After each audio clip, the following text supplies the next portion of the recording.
Well, let me think if I can say something intelligent without frothing at the mouth of with anger.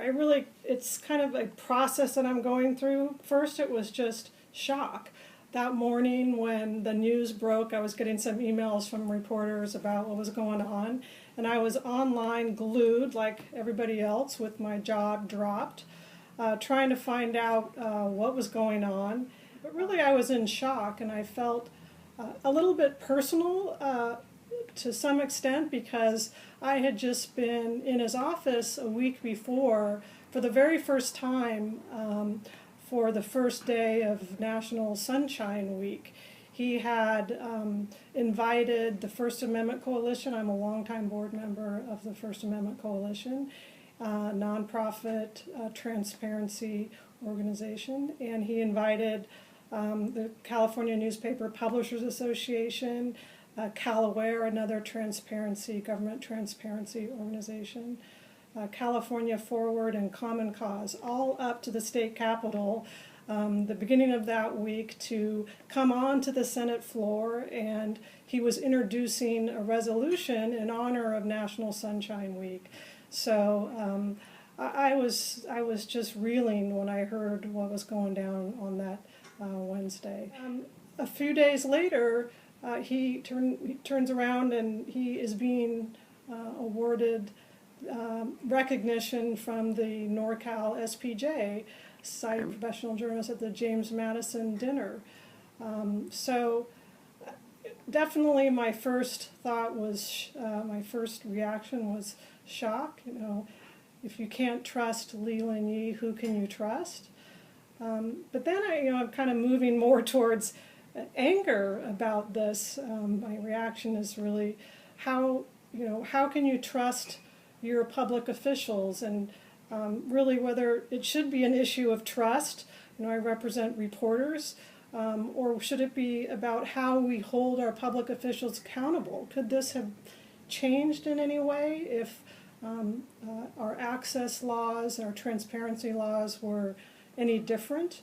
Reporters, I don't think should be in a position of having to trust public officials. They really should have the tools available to them to be able to hold public officials accountable.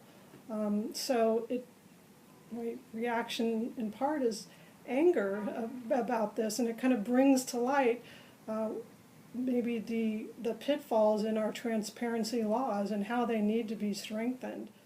And I really think we need to strengthen those laws so that we have access to the calendars of our public officials, which have been withheld for years, and the appointment books of our public officials, the travel logs of our public officials so we know where they're going, credit card receipt information so we know how they're being reimbursed and for what. And emails of our public officials should be accessible and reviewable. I don't know if you know about the 6th District Court of Appeal decision on emails, but there is no way that our public officials should be doing the public's business on their personal devices and not having that information be accessible to the public. That's just another huge hole in how public officials can go down that road and never be seen. You need to have the tools available to hold our public officials accountable, and I think it's partly what angers me. Like, how did this happen? And I know so many reporters who are feeling burned that they trusted Yee, or are doubting themselves now after this, and that shouldn't be, right? We should have strong laws that really provide a mechanism to not have to trust your public officials, but to utilize all those tools to hold them accountable.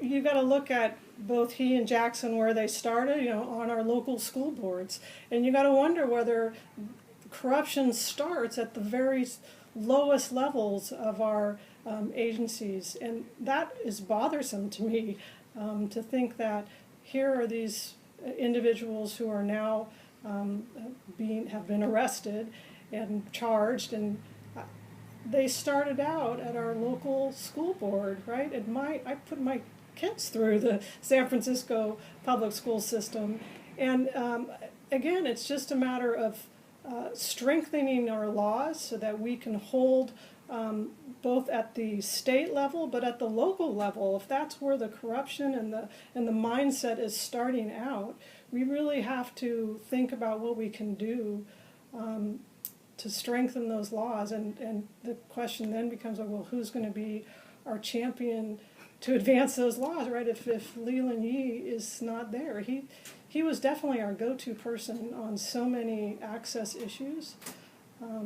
So it's scary a little bit for our group of like-minded journalists and members of the public who really believe in open government.